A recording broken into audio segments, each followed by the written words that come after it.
Hello everyone, welcome back to my YouTube channel.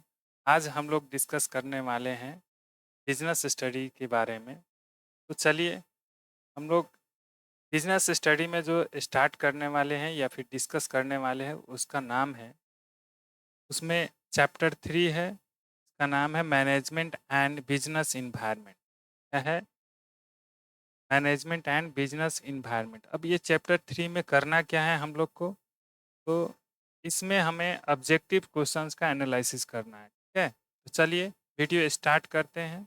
इसमें हमारा first question है, question number 1 कि नवीन आर्थिक नीति क्या है? नवीन आर्थिक नीति घोषित हुई थी। कब घोषित हुई थी इसके बारे में पूछ रहा है। ठीक है, यानी economics new economic policy was declared इन, कब डिक्लेयर हुआ था? ऑप्शन ए दिया है जुलाई 1990, जुलाई 1991, जुलाई 1992, जुलाई 2001। यानी ये 4 ऑप्शन है जिनमें से आपको बताना है कि कौन सा आंसर सही होगा। तो राइट आंसर आपका ऑप्शन बी सही होगा। जुलाई 1991 में ये पब्लिश हुई थी या डिक्लेयर हुई थी। Right. Next question is 2 number question है। कह रहा है कि व्यवसाय के आर्थिक वातावरण को प्रभावित करते हैं। Business economic environment is influenced by economic policy, economic system, economic development, all of these. तो इसका राइट आंसर होगा आपका ऑप्शन डी। ठीक है, नेक्स्ट क्वेश्चन है क्वेश्चन नंबर 3। नई आर्थिक नीति के प्रमुख अंग है। Main components of new economic policy are liberalisation, globalisation, privatisation, all of these. तो आपका राइट आंसर होगा ऑप्शन डी, यानी ऑल ऑफ दीज। ठीक है, क्योंकि मेन कंपोनेंट जो था न्यू इकोनॉमिक पॉलिसी का वो यही तीनों था, जिसको शॉर्ट में एलपीजी के नाम से भी जानते हैं। ठीक है, एलपीजी। एलपीजी मतलब हो गया लिबरलाइजेशन, प्राइवेटाइजेशन और globalisation.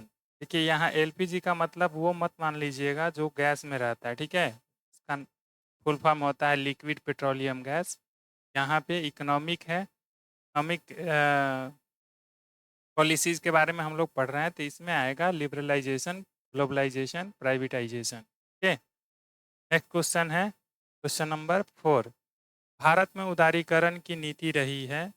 Liberalisation policy in India has been successful, unsuccessful, total failure, none of this. तो आपका राइट आंसर होगा ऑप्शन ए, यानी सक्सेसफुल रही है। ठीक है, इसमें और भी सुधार किया जा सकता है, बट अभी तक जितना है उतना सक्सेसफुल है। नेक्स्ट क्वेश्चन है क्वेश्चन नंबर 5। निम्नलिखित में से कौन सा व्यवसायिक वातावरण का लक्षण नहीं है? Which of the following does not characterise the business environment? ठीक है, ऑप्शन ए में है अनसर्टेनिटी और एम्प्लॉयज, रिलेटिविटी, कम्प्लेक्सिटी। मतलब बिजनेस इन्वायरमेंट के जो कैरेक्टरिस्टिक्स है उनमें से कौन नहीं है? तो एम्प्लॉय जो है इसका कैरेक्टरिस्टिक्स नहीं है। ठीक है, तो राइट आंसर आपका ऑप्शन बी हो जाएगा। Next question is question number 6। सरकारी नियंत्रण व प्रतिबंधों में कमी करती है, यानी government reduce control and restriction in liberalisation, privatisation, globalisation, modernisation. ठीक है, तो राइट आंसर होगा आपका ऑप्शन ए, क्योंकि लिबरलाइजेशन में रेस्ट्रिक्शंस को हटाए जाते हैं। ठीक है, नेक्स्ट क्वेश्चन है क्वेश्चन नंबर 7। निम्न में से कौन सा व्यवसायिक पर्यावरण का सर्वश्रेष्ठ घटक है?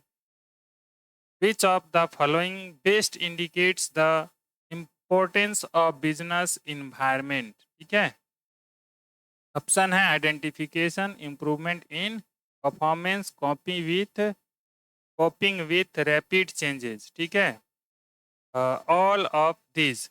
तो देखिए यहाँ पे जो व्यवसायिक पर्यावरण है यानी बिजनेस इन्वायरमेंट है, उसका इम्पोर्टेंस में ये सब के सब आते हैं। ठीक है, तो ये राइट आंसर हो जाएगा आपका ऑप्शन डी। ठीक है।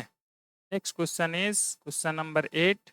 निम्न में से कौन सा सामाजिक पर्यावरण का उदाहरण है, यानी which of the following is an example of social environment. Option है money supply in the economy, consumer protection act, the constitution of the country, composition of the family. तो यहाँ पे है कंपोजिशन ऑफ द फैमिली आपका right answer होगा, क्योंकि यही social environment का एग्जाम्पल है। नेक्स्ट क्वेश्चन है क्वेश्चन नंबर 9। कह रहा है निम्न में से कौन सा सरकारी नीतियों में परिवर्तन का व्यवसाय एवं उद्योग पर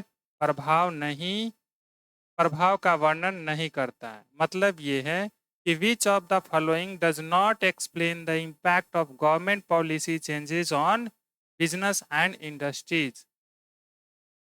ऑप्शन है more demand customer, increasing competition, change in agriculture prices, market orientation. तो इसका राइट आंसर होगा ऑप्शन सी, यानी चेंज इन एग्रीकल्चर प्राइसेस से हमारे बिजनेस एंड इंडस्ट्रीज पर कोई भी प्रभाव नहीं पड़ेगा। ठीक है।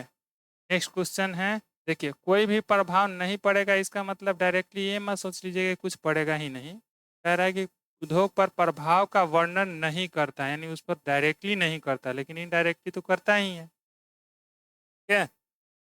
अब कुछ ऐसे उद्योग होते हैं जो एग्रीकल्चर पे ही डिपेंड होता है, नहीं उसका रॉ मटेरियल एग्रीकल्चर या फार्मिंग का ही प्रोडक्ट का यूज किया जाता है एज ए रॉ मटेरियल, तो उनके लिए तो प्रभाव पड़ेगा ही, लेकिन यहाँ डायरेक्टली नहीं पड़ता है।